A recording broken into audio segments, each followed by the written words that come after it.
ये बांग्लादेशी हिंदू जो कि भारत में आ गया है, वो हमारे पास 12 की संख्या में आए।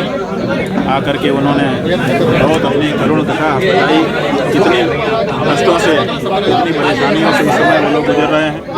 और उन्होंने कहा कि हम इसलिए नहीं सताए जा रहे हैं कि हमने कोई दोष पाप अपराध किया है, हम इसलिए सताए जा रहे हैं और खत्म कर देने के कगार पर पहुंचा दिए जा रहे हैं क्योंकि हम हिंदू धर्म को मानते हैं और उसको छोड़ करके जीना नहीं चाहते हैं। इसलिए हिंदू धर्म को मानने के कारण हमारे ऊपर अत्याचार हो रहे हैं। इसलिए हम एक हिंदू धर्माचार्य की, जो हमारे शंकराचार्य हैं, सबसे बड़े गुरु हैं, उनके पास आए हैं। उनको अपना धर्म पिता और अपना अभिभावक मानते हैं, इसीलिए उनके पास आए हैं और अपनी पीड़ा बता रहे हैं। हम चाहते हैं कि आप हमें आदेश दीजिए कि हम क्या करें। आप आदेश करें तो हम अपनी आत्महत्या कर लें, सामूहिक रूप से मर जाएं। आप अगर कहें तो हम मारने के लिए भी तैयार हैं, आप कहें तो हम देश छोड़ने के लिए तैयार हैं, और आप कहें तो हम देश में रह करके अपने लिए एक सुरक्षित स्थान की मांग करने के लिए तैयार हैं। तो ये सब बातें उन्होंने हमारे सामने रखी। हमने सबसे पहले तो उनको धैर्य बंधाया कि आप लोग धीरज धारण करिए, धैर्य छोड़ना हिंदू धर्म के विरुद्ध है, धैर्यपूर्वक आपको निश्चित करना चाहिए। आपकी जो पीड़ा है उसको भारत की सरकार से भी हम अवगत कराएंगे, विश्व पटल पर भी रखने का प्रयास करेंगे। आवश्यकता होगी तो अपना प्रतिनिधिमंडल बांग्लादेश भेज करके वहाँ की सरकार से और वहाँ की हिंदू जनता से भी हम चर्चा करेंगे, और आवश्यकता पड़ी तो हम स्वयं बांग्लादेश आएंगे, चिंता मत करिए। और आपकी जो ये मांग है कि बांग्लादेश में सुरक्षित हमको 2 डिवीज़न हमारे जो ब्रह्मपुत्र नदी और पद्मा नदी के किनारे का क्षेत्र है उसको हिंदू भूमि के रूप में हमको उपलब्ध करा दिया जाए, ताकि हम सुरक्षित और शांतिपूर्वक वहाँ पर रह सकें। हम इसका आपके दृष्टि से समर्थन करते हैं और आगे और अध्ययन करेंगे ताकि हमको जो उचित मार्ग लगे उस मार्ग से हम आपकी सहायता कर सकें।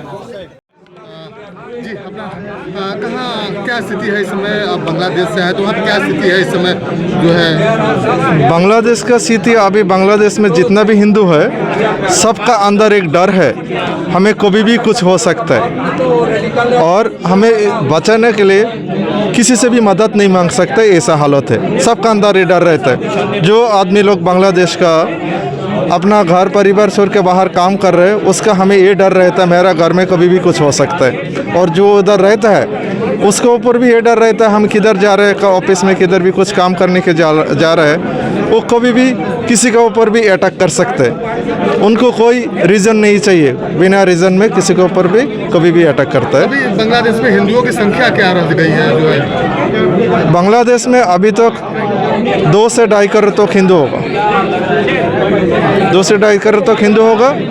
अभी हम लोग जो इधर आया है गुरुजी के पास, गुरुजी से हम लोग यही बात किया है, अगर हमें बांग्लादेश को आप लोग तो अलग किया है तो हमारा अभी बांग्लादेश में जो हिंदू का संपत्ति है जो वेस्टेड प्रॉपर्टी करके रखा 26 लाख एकड़ से ज़्यादा है, और जो हमारा खुद का है सब मिला के एक अलग राष्ट्र बना दे जिसका नाम हो हिंदू भूमि।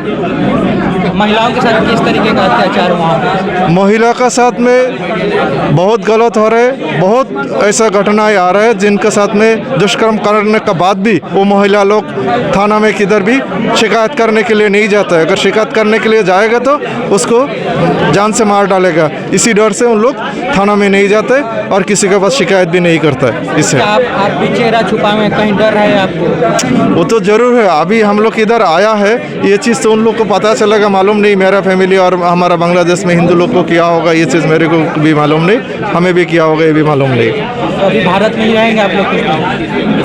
हम तो भारत में रहना नहीं चाहते, हम बांग्लादेश में ही अपना मातृभूमि में ही रहना चाहते हैं। सरकार से क्या मांग करते हैं मोदी जी से कि उधर हमें सुरक्षा के लिए कुछ रास्ता निकाले। अच्छा, बांग्लादेश सरकार ने एक पत्र जारी किया है जिसमें शेख हसीना को वापस मांग किया गया, तो क्या भारत सरकार को भेजना चाहिए शेख हसीना को?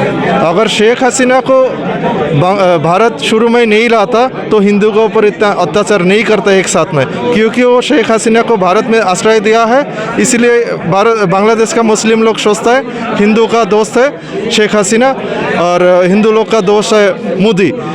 इंडिया हिंदू लोग का दोस्त है, इसीलिए वो हिंदू के ऊपर ज़्यादा खपा हो गया। उन लोग और ज़्यादा हमें गलत तरीक़े से देखते हैं, हमारे साथ में गलत व्यवहार करता है। तो कैसे शेख हसीना को भेजने से समझ मेरे हिसाब से तुरंत अगर आज हो सकता है आज भेज दे, क्योंकि वो हमें सब हिंदुओं को अत्याचार करने के लिए उधर छोड़ के आया, ऐसे हालत में छोड़ दिया, वो भाग के आ गया इधर।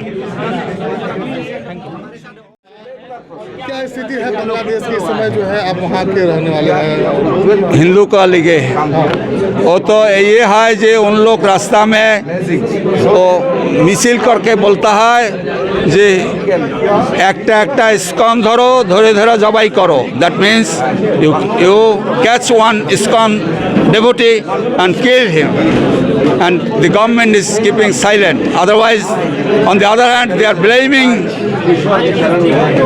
ISKCON as a terrorist organization. ISKCON का जो सन्यासी है, ISKCON का जो भक्त है, वो मछली नहीं खाता है, वो लोग वेजिटेरियन है, वो लोग जिंदगी में कोई एक तो कॉकरोच भी नहीं मारा, उनको बोलता है जो उन टेररिस्ट है। The main problem is their religion. Their religion is teaching them all the out of all the others are infidels or kafirs. It's our duty to join in the jihadi group and establish 100% Islamic country. Either you catch them and either you convert them or kill them. So whose mentality is like that, how can you survive in this in a place where they treat you as an enemy, and their religion says that if you grab the others' property, it's halal. You just enjoy 80% and 20% you give for the Bangladesh से कितने लोग यहाँ पे आए गुरुजी से, और क्या बातचीत हुई गुरुजी से? वो हम लोग तो 12 आदमी आया। हम लोग बात यही है कि स्थिति ऐसा खराब है कि उसमें रहने का, एक साथ में रहने का कोई व्यवस्था नहीं है, इसलिए वो पुलिस मिलिट्री सब भी it's unfortunate that military are also radicalized. The military, they are what the lady said, that they break the CCTV and then they start attacking on Hindus. And the military, police, if do that like that, how we can survive in that situation? When the government servants are hating you, you cannot stay there. That's the situation is so severe. If anyone do not take any action right now, then you will see another exodus like 1971 or a massacre. There will be genocide again. You know, they are openly declaring, they are chanting slogans. They want to capture Delhi even.